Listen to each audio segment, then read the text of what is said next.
This podcast accompanies the acclaimed new docuseries In the Eye of the Storm, which follows the remarkable journey of maverick economist, politician and whistleblower Yanis Varoufakis.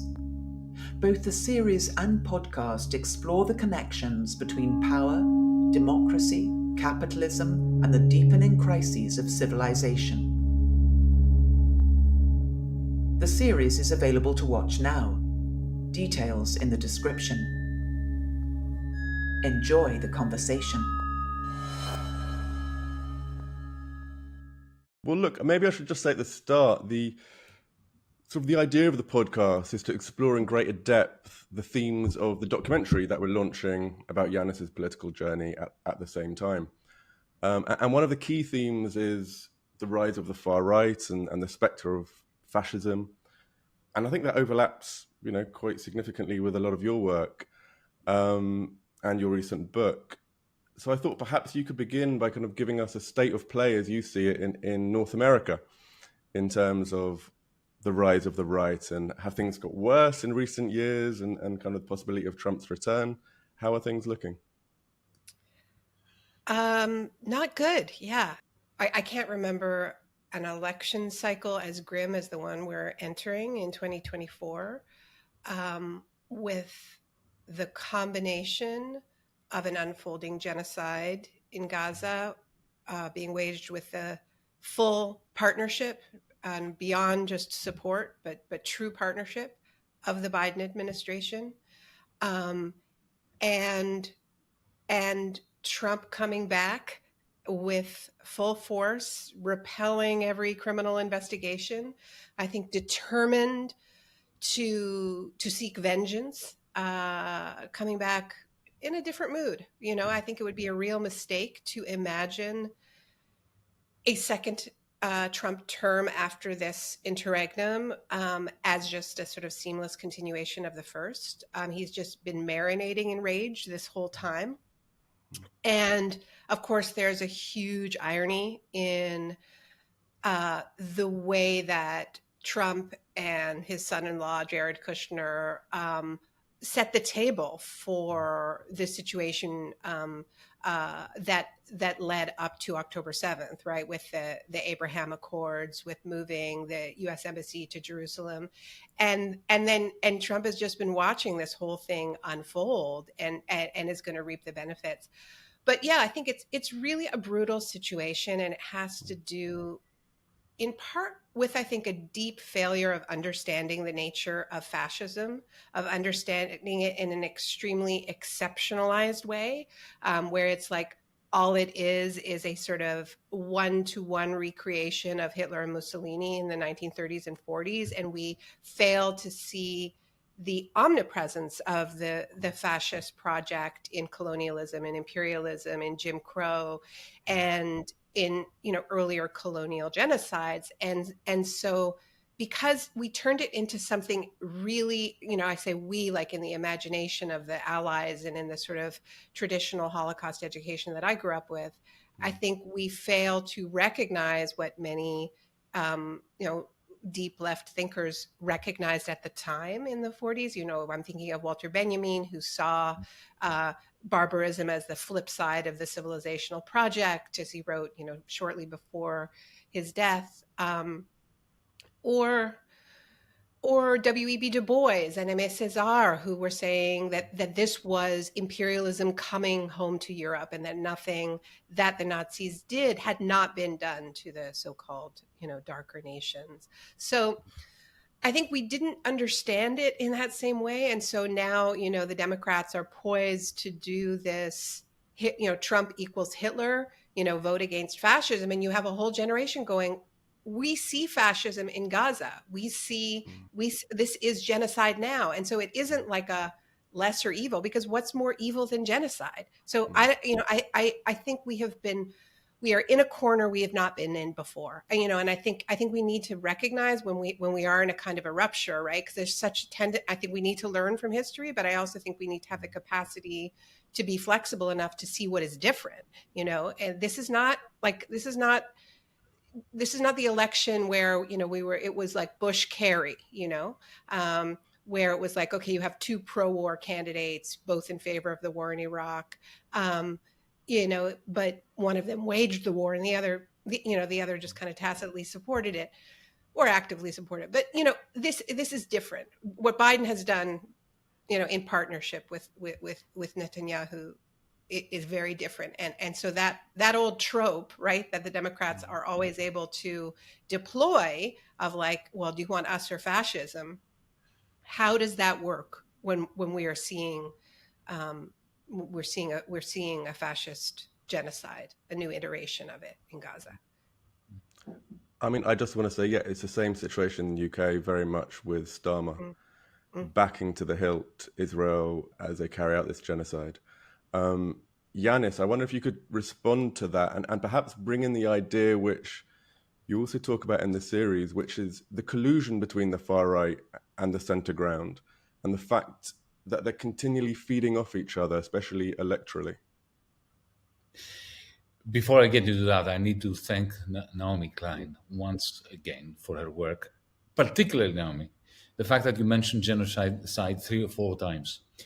For someone like you to be doing this, given your background, your Jewish background, it is of central importance. It is exactly what we need now, because let's face it, those of us who dare question the activities, let me put it very bluntly and comically, the activities of the IDF in Gaza are immediately branded as anti-Semitic. And of course, you are being branded self-hating Jew, but it is crucial that we maintain the fight against anti-Semitism with exactly the same, within the same project, as maintaining the criticism, the rage against the genocide which is happening. And so, people like you, like Ilan Pappé, like Gideon Levy, like Ofer Kassif, like our comrade in Berlin, Iris Hefetz, I think you are the greatest contributors to a modicum of humanism in this present juncture. So thanks for that. Now, regarding the rise of the ultra-right and what you said, Raul, the connivance or collusion between the authoritarian center or the radical center and the radical alt-right. I wouldn't use the word collusion because, the worst aspect of it all is that there is no collusion. I have no doubt that Biden hates Trump and Trump hates Biden with a passion. I have no doubt that Macron considers himself to be a true liberal whose job in this world, on this planet, is to fight against the ultra-right of Le Pen. But it doesn't matter because they are caught in a waltz. They are caught in a dynamic, in an infinite negative reinforcement dynamic, whereby what one does reinforces the other and vice versa, ad infinitum. So it really doesn't matter whether they like each other or whether they talk to one another. I mean, so there's no conspiracy here. That's the point I'm making. But let's face it, Biden would never have been president if it wasn't for Trump. And today, Trump wouldn't be there, even being considered as a possible president, if you didn't have Obama and Biden immediately after the great financial catastrophe of 2008, bailing out the bankers and condemning the masses to austerity. That is what gave rise to the malignancy which Trump then represented. So if they knew better, Biden should have a picture of Trump on his bedside table with a nice golden frame, and he should be sending him, blowing him kisses every night before he goes to bed. And Trump should have Biden's. Similarly between Le Pen and Macron. Macron would never have been president if it wasn't for Le Pen. And Le Pen would never have been able to capture the hopes and the fears and the anger of the many in France if it wasn't for the austerity policies that people like Macron have been implementing for all those years. Now, your latest book is by the way, I think it's and that's saying a lot. It's one of your most insightful books, and I have to say that I enjoyed it immensely, especially this dialectical approach you have to unpicking the manner in which genuine feel emotions of uncovering the truth amongst rightists, which is of course very interspersed with conspiracies and so on and so on. Nevertheless, the worst aspect of it is that they have authentic emotions. A lot of those emotions are justified. When Trump in his inauguration talked about carnage, he was speaking the truth about a large segment of the population, the deaths of despair. I mean, how can you, as a left-winger, not acknowledge that? And of course, the trick in the tail, as they say, about what Trump is doing, and people like Trump, is how they can weaponize these emotions in order to secure the authenticity of their alternative facts, in other words, their lies, to capture the power of the public that supports them on the basis of genuine discontent, go into the White House and immediately appoint somebody from Goldman Sachs to be the Treasury Secretary, and to pass legislation on behalf of the top 0.001%, which would be absolutely lethal electorally for anyone to propose unless they've already caught up the imagination and the pain of the people who have experienced the carnage. But that is not new, because as Naomi said, we are going through a retake on the mid-war period. When I was writing a book, 10, 15 years ago, I spent a good year. It wasn't actually a good year, it was a very bad year, reading almost everything that Goebbels had written.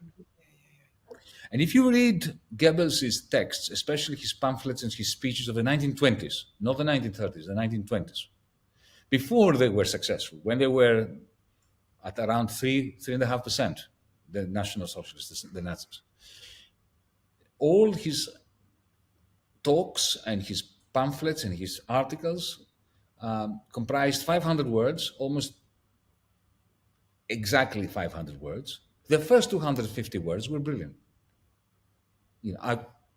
I endorsed them. It was a fantastic critique of finance, of banking, of capitalism, of exploitation, of austerity, of this, of that, and the other, right? Of the elites printing money on their own behalf and jeopardizing the middle class and the petty bourgeois savings and so on. And then, of course, on around word 250, so we have to kill the Jew. I mean, the non sequitur. And then the rest you can imagine. There's no point in reading the other half.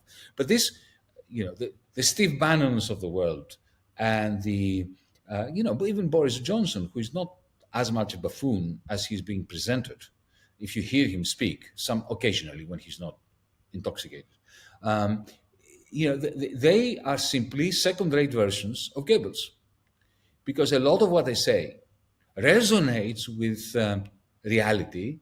And as Goebbels said, every large lie has to be built on a myriad of small truths, and small truths that affect people and destroy their lives. So this is what we're having, and it's nothing new, except that it's not. Second time is not as farce as Marx would put it, but it is just a second-rate version of what happened the first time around.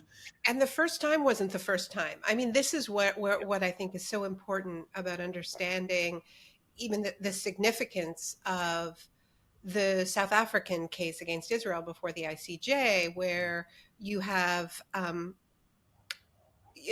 all of these Western powers lining up, for Israel, including Germany, saying, whatever the result, we stand with Israel. And then Namibia steps forward and says, excuse me, Germany, it's just because you've committed genocide several times doesn't make you the arbiter of what is genocide. Like, how about listening to some of your victims, including the Nama and Herero people who are recognized as the victims of the first genocide of the 20th century, which really gets neglected, where there's almost not almost, but really a white supremacist way of sort of ranking genocide. And so it's sort of like it's illegal to compare. I mean, increasingly actually illegal in Germany to compare the Holocaust to any other genocide, right? So it gets lifted out of history, and it gets treated like you can't trace anything that led to it, or any of the methods, the practices, and Hitler was explicit about this. He said, I didn't invent the concentration camps, the British did. And of course the Germans ran horrific death camps on Herero territory, and conducted medical experiments that you could draw a straight line to, not only the medical experiments in Auschwitz, but the race theory that animated the entire project. I mean, they were measuring skulls. So we can't actually see this as the second time. We're in a loop here, and we need to. One of the things I write about in Doppelganger is my own, I think, bad Holocaust education. I went to a Jewish school, a Jewish day school, and we learned, the statistics of the Holocaust, like they were mathematical tables just drummed into us. And a friend of mine, who's one of the founders of Jewish Voice for Peace, which is an extraordinary, Jewish anti-Zionist organization, and that I've been a part of now for 15 years. Cecily said, that we grew up not with remembering the Holocaust, but with re-traumatization.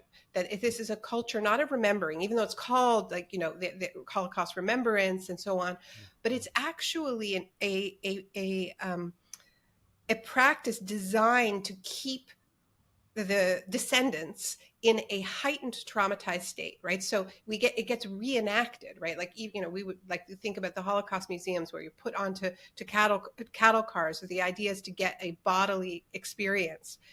And so this is a kind of a dismemberment, right? In a way, it's not a remembering, because what remembering does is it tries to put the kind of traumatized pieces of the self back together again, because what trauma does is it splits the self. And we have so-called leaders in the Jewish community who want us traumatized, who want us afraid, right? Which is the opposite of leadership. And so this is why I think this historical work is so important, because what's actually happening is real remembering, and that this event that has been lifted out of history, and that we're told we can't trace the lines that created it, and we can't look at the lines that happened afterwards. We have to just see it as this rupture in time and space. We now have generations of young people who are, the Black Lives Matter generation, who are, the people who, led Rhodes Must Fall, who have done this sort of digging about the colonial histories of their own countries. And they are seeing the patterns, and their elders are freaking out because they actually have educated themselves. And, as you know, Yanis, you're a teacher. What do we want from students? We want them to be able to think critically, to recognize patterns, not just to memorize, like a rule, don't be mean to Jews. No, that's not the lesson. The lesson is don't practice othering, don't create an in-group and an out-group, and all of these other principles. And this is why I always say Germany is a terrible student, because they learned a rule, but they didn't learn a principle. So now they're like, okay, well, the rule is stand with Israel, but we're going to transfer all of these similar sort of patterns of thought and project them onto Muslims and Palestinians and immigrants. And so, so anyway, that's just a bit of a tangent, but I think it's really important that we get out of the practice of thinking about just a repetition of that particular kind of fascism. I think we need to see this as a kind of a fascist constellation, or a recurrence, and that we are in a process of truly remembering, so that we can get out of the loop, if that makes sense. Absolutely. As I'm preparing to go to Germany with Raoul, Wait. we are going there supposedly to promote this documentary, but also I'm doing some electoral work because, as you know, we have European Parliament elections coming up in June, and our party is running in Germany. Our German comrades are running in Germany under very difficult conditions. We are having our, the venues are being cancelled on us simply because we mention genocide. Because it seems to me that in Germany these days, you can only mention genocide if you are supporting it, not if you are opposing it. And boom, boom, what I mean by this is that if you talk about the river to the sea from an Israeli point of view, that is, that's the standard Netanyahu line, that's fine in Israel. But if you talk about equal and universal rights from the river to the sea, that is considered to be genocide. So if you oppose genocide, you're being defunded and barred. Even within our own movement, Naomi, it was very difficult to make the arguments that you're making. Even within our own movement, our own comrades, people on the left who intellectually agree with everything that you just said. Emotionally, they have been essentially trained, conditioned to use the very justifiable and justified collective guilt over the Holocaust in order to justify anything that Israel does. In other words, I I asked some of my comrades, how far does the genocide of the Palestinians have to go before your justified guilt over the Holocaust no longer prevents you from saying no to the continuation of the genocide of the Palestinians? And the answer was infinitely. I mean, they didn't actually There's no put in, line. There's no but line. but it was clear that there is no quantity of Palestinian blood that needs to be shed before they would say, no, this is unacceptable, that this is genocide itself. And I really like what you said about the adoption of a rule without the conquering of a principle. That has been my it's been my experience since 2014, 2015, has always impeded any proper democratic discussion across Europe. When the Troika was saying to us here in Greece, but this is the rule. And you questioned, firstly, whether it was the rule, because they were making up these rules as they were going along. They were very adaptable rules. And secondly, okay, even if it is the rule, why should we have this rule? Are we here to serve the rules, or are the rules here to serve our principles? Our principles of humanity, our principles of not letting people starve when it is unnecessary for them to starve, like we had during the depths of the Greek crisis. And the response was, but these are the rules. And why are these the rules? Because they are the rules. So it was a tautology that went round and round and round. And I see exactly what you mean through that prism. Mm-hmm. Well, I mean, when I was watching Raoul, your wonderful documentary, I think it's going to be so powerful. I mean, speaking about education, like just to have this, it's a profound document of such an important moment in our history, and it really is, I'm convinced, the moment that brought us to now. And it's one of the things that I least understood about the horrific and punishing austerity that was imposed on Southern Europe and Greece in particular by Germany. Because like the rule that I learned growing up as a Jewish kid about the sort of cocktail that created the Holocaust was, when you punish people, when you create horrific economic conditions, they look for a scapegoat, and they found us, they found the Jews. And to watch a German chancellor recreate the conditions. And I remember being in Greece, in 2013, and which was just when Golden Dawn was emerging. It was pre Giannis in government. You know, it was that moment when it was pretty clear you guys were already the opposition. You'd gotten very close, but Golden Dawn was starting to really gain ground. I remember, you know, talking to comrades in Athens, and they were really scared about this.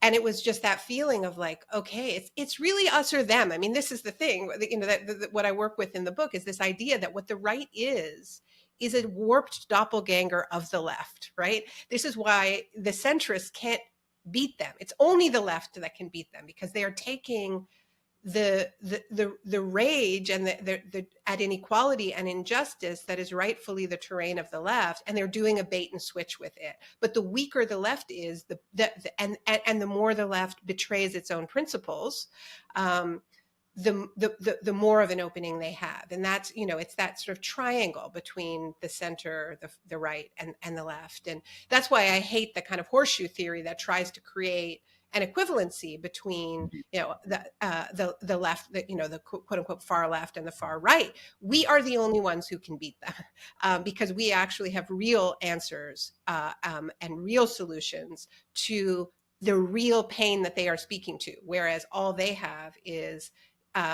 you know, the ability, as Giannis was saying, to tap into it, and then to pivot over to, you know, go after the Jew, the immigrant, you know, whoever the scapegoat of the day is. But yeah, I mean, watching that moment, you know, when Merkel steps in, I mean, how can we pretend Germany has ever learned these lessons? If they're, I mean, they learned it at home. This is why they have a strong welfare state.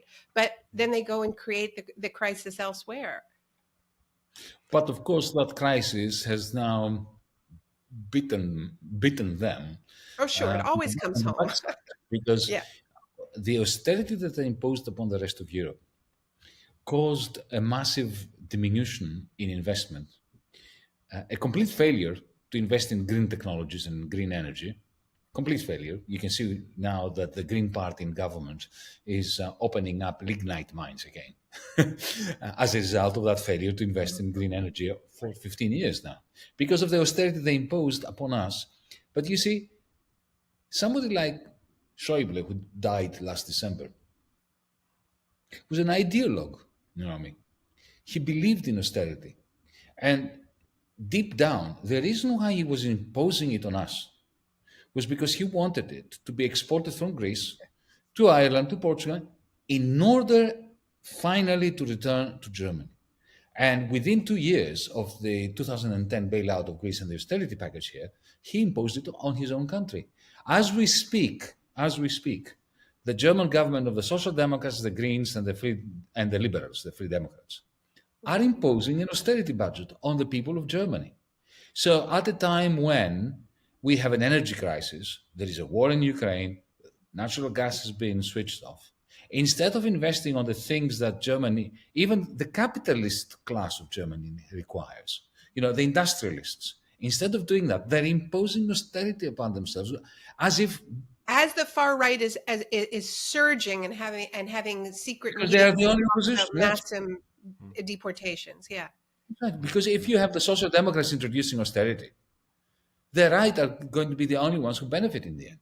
Mm-hmm. It's like a compulsion. What is this? Like, there's like a compulsive repeating of history that is truly bizarre, and it's happening around the world. If I could just jump in, yeah. First of all, I want to say thanks to Naomi for kind comments about the series, and I'm getting a kind of really interesting refrain, and I think really important one, about realizing none of this is new, and it goes back a lot further than many of us are taught. The horrors of genocide and this sort of cycle of violence and imperialism. But I think there is something which is new about this moment, and it's the accelerating pace of technological advance, which is really outstripping the pace, I think, of resistance movements. Mm-hmm. We're constantly behind. You've got this like exponential development of tech, which is constantly weaponized, sometimes consciously, and sometimes simply as a byproduct of capitalist dynamics, whereby you're trying to optimize for time on site, and that ends up meaning, you know, playing to our fears and our insecurities and all that sort of thing. So it's something you've both written about, Yanis, with techno-feudalism, and Naomi in your recent book. So I just wondered what your thoughts were, this relationship with kind of the emerging and rapidly changing technology and these same patterns of domination and sort of divide and rule. Maybe Naomi, we could go to you for that. Yeah, I think it's a tricky moment because, I'm not a fan of these technologies. I think they've played a huge role in shredding the left culture. I want to say, like, not the left, but a kind of a way of being with one another, a kind of a comradeliness. I don't want to overly romanticize.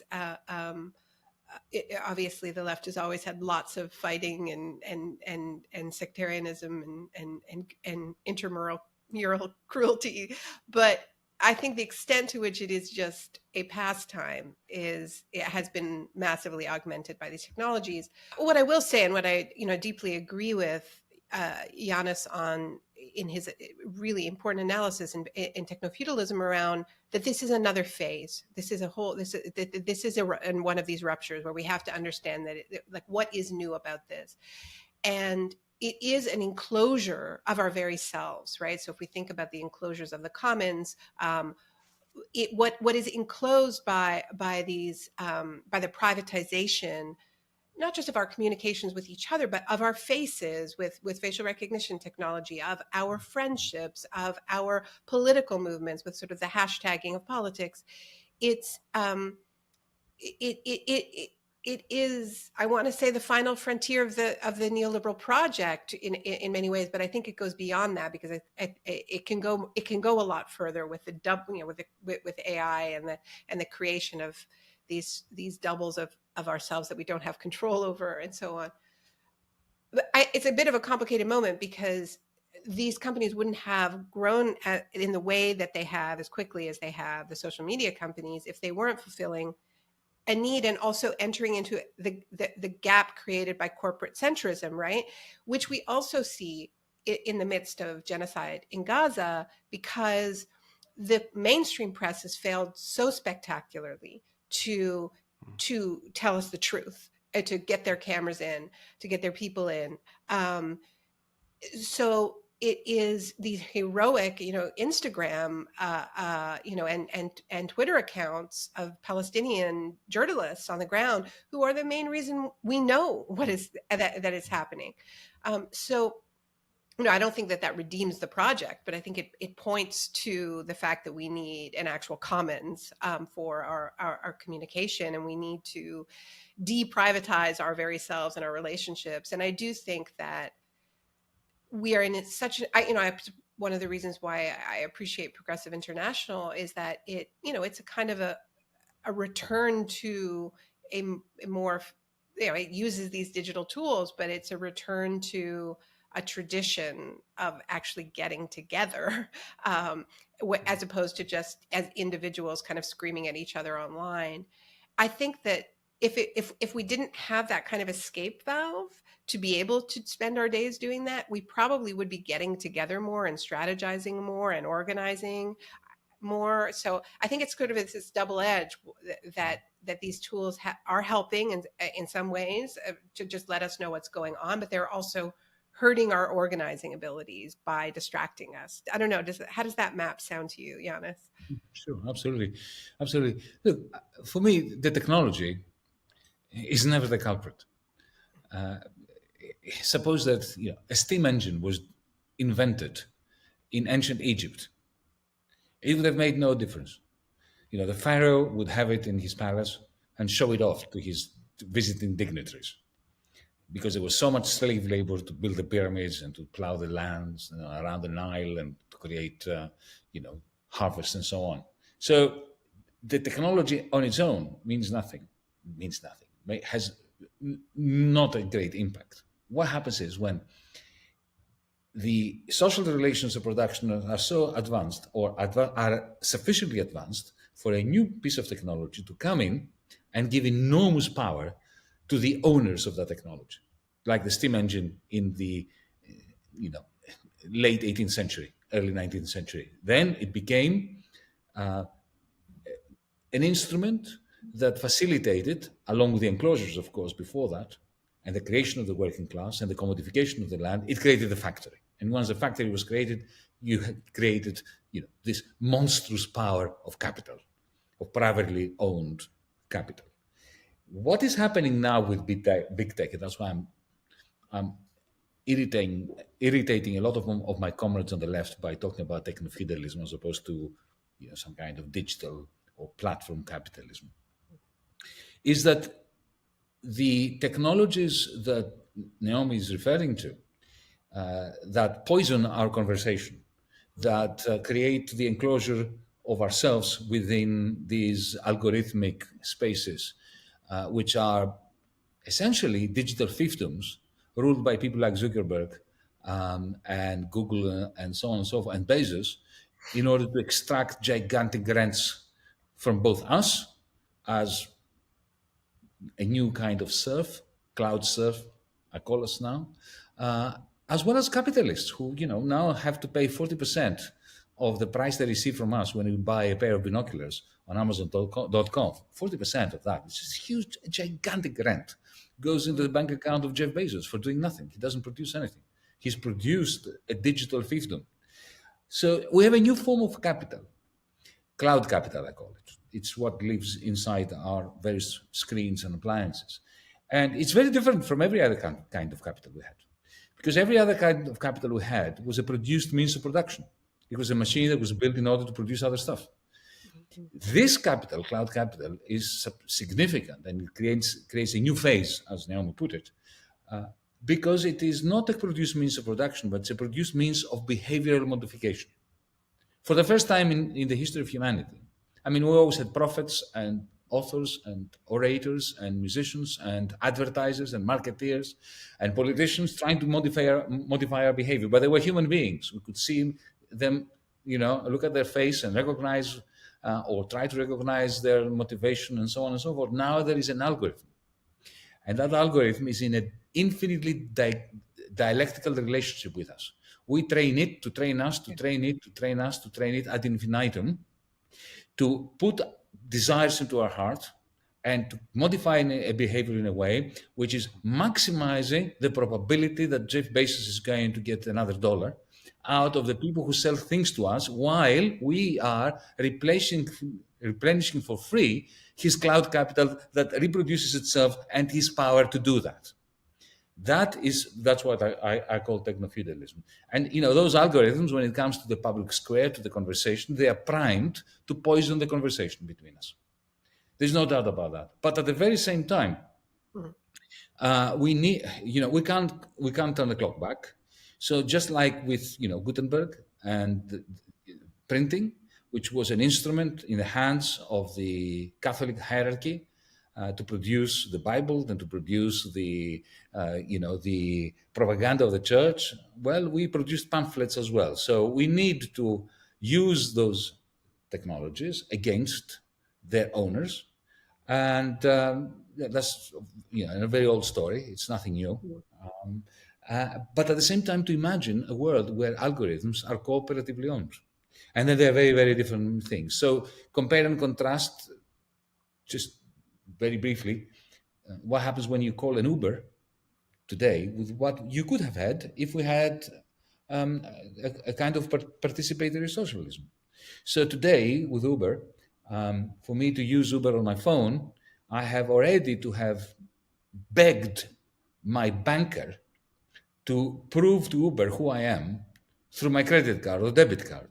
So I do not own even my own digital identity. I have to go to Wall Street to get them to subcontract to me my capacity to prove to Uber who the hell I am. And then I call for an Uber car, and that immediately divests a lot of, vests huge amounts of data about where I am, where I'm going, what mood I am in, where I'm going to Uber. Uber exploits the data while exploiting the driver who's driving me, okay? They don't even need to own a car. So that's techno-feudalism today. But imagine a completely different world in which we own our data by law and we own our digital identity. And we don't have to have an app for anything, or an app belonging to any conglomerate. And you can simply say on your phone to an app which is communally owned, like HTTP is owned, communally. It's a commons. HTTP is the protocol by which we visit websites. We don't pay for that. Somebody produced it and put it out there. We don't even remember who it was, and it was given away for free. So imagine there is such a commons app that you use, and you say, look, I'm Yanis. I'm on the street corner between 6th and whatever, and I'm going to the airport. Who wants to take me? And cooperatives, cooperatively run taxi services, or even the municipal bus service, they can send me an email or a message saying, you idiot, there is a bus next to you that takes you to the airport, for free and very quickly. Now, that kind of algorithm is a very different beast to the one we have with Uber. So the answer is not, switch off the phones and throw them in the bin. The answer is take over the means of communication. So, Yanis,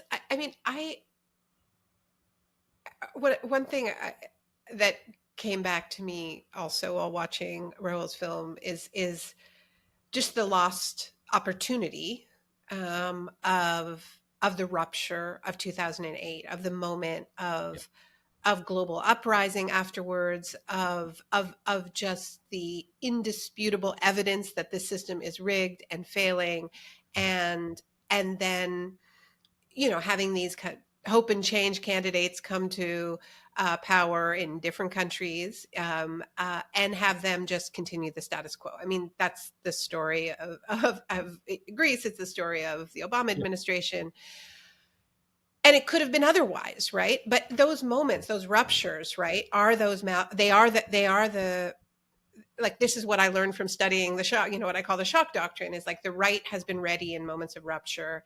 And in recent decades, the left has not been ready, and has not had the nerve to be bold, right? I mean, I remember meeting with Tsipras before he was in power, making the case to him, this is your Green New Deal moment, and he said, "Oh, people don't care about climate change now," like look, and it's like we actually can do multiple things at once. We can go big. So I think listening to you and just the scale of what you're describing and how far gone it seems, I think it will only change in a moment of rupture, of some kind of crisis. So is it coming? How do we get rupture ready? That's my question for you. It's exactly, okay. I keep, Rahul has heard me say this before, I keep using the metaphor of a surfer. The surfer cannot create the wave, but the surfer has a duty to be ready to jump on it when it comes. And if you miss it, you have to wait a long time. So these waves, for people like us, for the good people who occupied Wall Street or the City of London or the Indignados in Spain or the Aganaktizmeni in Syntagma Square in Greece, that comes around every 20, 30 years, even if that. And we need to be ready. And that is, Naomi, since 2010 or so, all I've been doing, and I'm sure it's the same thing with you, is trying to get ready. Whether this is the European Green New Deal that we tabled in the European Parliament elections 2019, with your help as well, or the program that we're putting forward now for the European Parliament election for June 2024, our program here in Greece, the work we're doing with the Progressive International.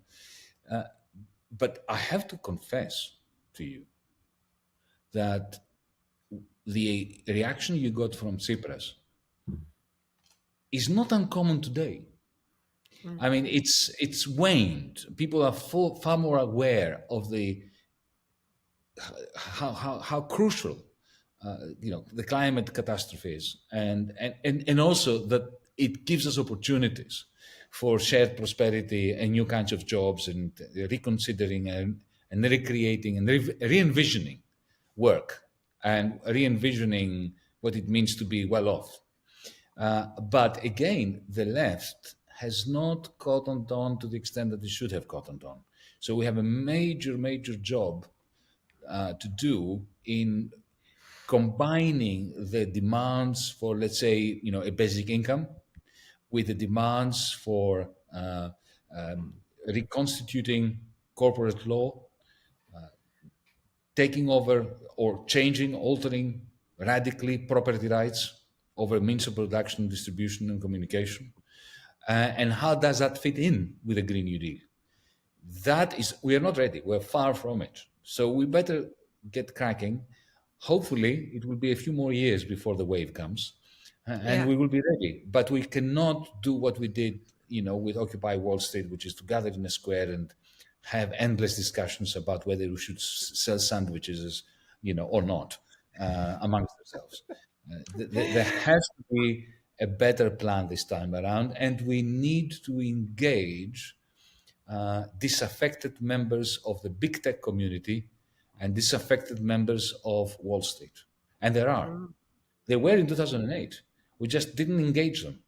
They were financial engineers that would have helped us unpick particular CDOs and bring the whole system down if we had acted together by, targeted payment strikes of particular utility companies, for instance, and so on. This is a very big issue, but we need to develop new types of collective action, and we need to change the cost-benefit balance of collective action, because so far, anyone who participates in collective action suffers a huge personal cost for tiny expected personal benefits.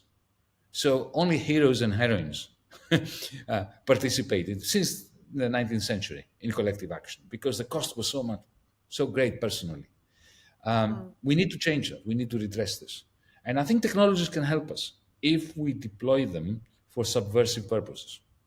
I mean, it's such a big frame that we have, but I just wanted to put on the table that perhaps I agree with everything both of you have just said, but perhaps we need a bigger frame still for this momentous, historic phase that we're living through. So let me try and articulate it, and then I'd love to hear what you think. There's been this dynamic going back for thousands of years of new technologies and innovations being introduced to our species, very slowly at first, but radically changing everything about our social lives, the way we relate to each other, governance, etc., all the way going back to the plough.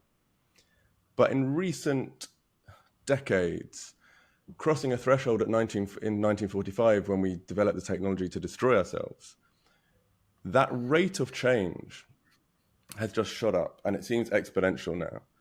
We are acquiring, as a species, the power of small gods, modest gods, with synthetic biology, with the impact we can have on ecology just through externalizing the costs of the economy, through weapons and drones, and of course AI at the center of it, which is like a threat multiplier.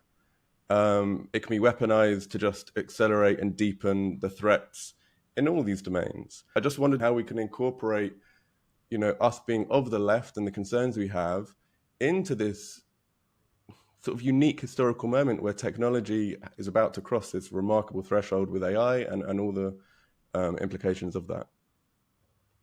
Naomi, perhaps. I think you're right that the frame needs to be very large.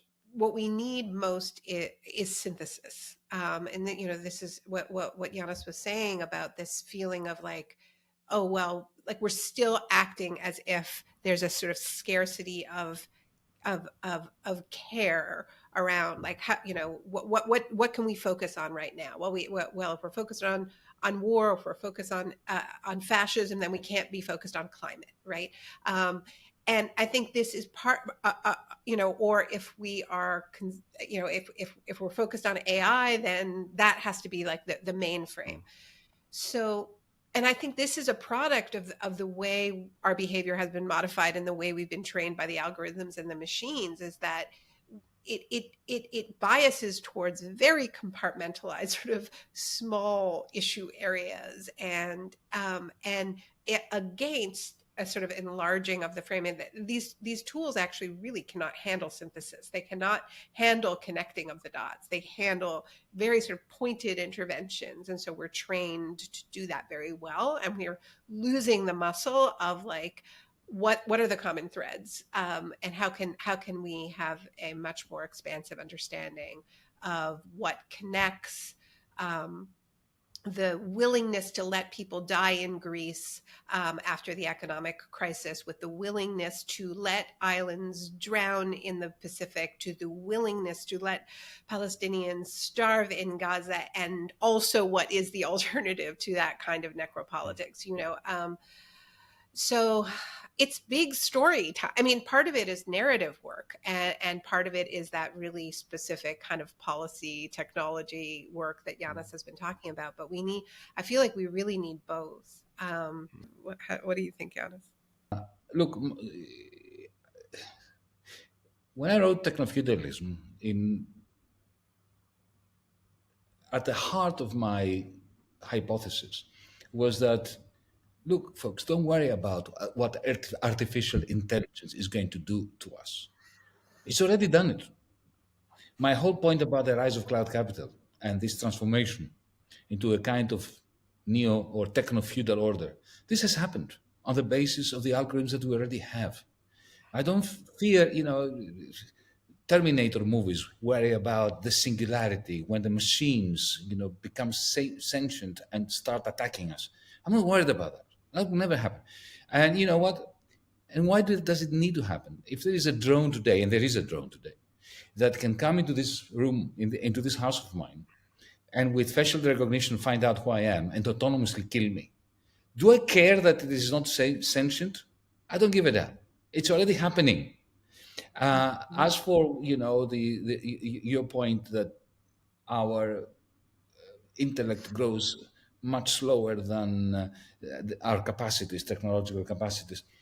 Again, I'm not worried about that. I'm worried about the shock of the old, not the shock of the new. Remember, we had COP28 this year, right? And the head of COP28 was the head of an oil company. Now, you don't need modern technology to destroy us. That on its own is, pushing us beyond the point of no return as a species on this planet.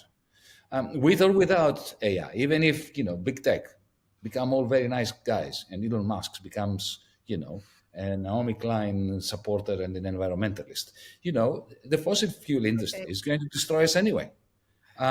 So it's old-fashioned work that we need to do with newfangled technological means, and also understanding that they are, if we had one reason for appropriating and socializing the means of the technological means of production, distribution, communication, and so on, now we have 100 reasons to do it. So that doesn't change. Finally, since Naomi said, let's not be sci-fi, or you fear that you're going to be sci-fi, I am going to be sci-fi, because I need to confess where I got my idea for cloud capital. I got it from 1969, an episode of Star Trek called The Cloud Minders, which was such a prescient episode because it's all about people living on a cloud. The ruling class living on a cloud, whereas the troglodytes, everybody else, was working in the labyrinths of the mines on the planet. So there you are. That's my my allusion to science fiction. That's a good one. I'll end with something a little more recent, which is The Matrix, where I think part of the reason why the imagery of The Matrix is so sort of omnipresent in the culture, like the idea, the red pill, the blue pill, and so much of that imagery has stuck is that model, right, of the reality being this simulation and humans being machine food, right? Underneath the reality, humans just being in these pods with no just life but no life, and all they are is just energy for the machines. that they created. feels true. What? That they created. Yes. So it's And a so Dr. Frankenstein story too there. yeah. I mean, it's not a new story, but I think we feel that we have become machine food because we have become machine food, and that and that's part of the liberation project. And I think that was the whole point of Marx's Das Kapital. The whole point about Marx's Das Kapital is that technologies that have the capacity to liberate us, we have volunteered. It's not the machine's fault. We have chosen, through particular social relations between us, to serve those machines and to reproduce them. And the beauty of the Marxian story is that it's not just a story about the bad capitalists and the good workers, because the capitalists are also absolutely destroyed by their subjugation to capital, because they go to bed every night, absolutely worried about bankruptcy. So they never enjoy their surplus value. They never enjoy their capital gains. They always have to constantly feed the machine. So that's nothing changes, in other words, except everything. I just want to say, Naomi, thank you so much for making time for this podcast. It's really such a pleasure to get the chance to talk with you and to listen to you engage with Yanis. And as always, Yanis, fantastic to hear your thoughts on all of this. I hope audiences enjoy listening as much as I did. Thank you. I'm deeply honored by having Naomi here tonight or today for you. And of course, the documentary that you did, Raul. I mean, what can I say? I'm almost embarrassed. Well, congratulations to both of you, and lots of gratitude. I know how much work it was to make it as strong as it is, but it's going to be a great tool for our movements and to stop being machine food.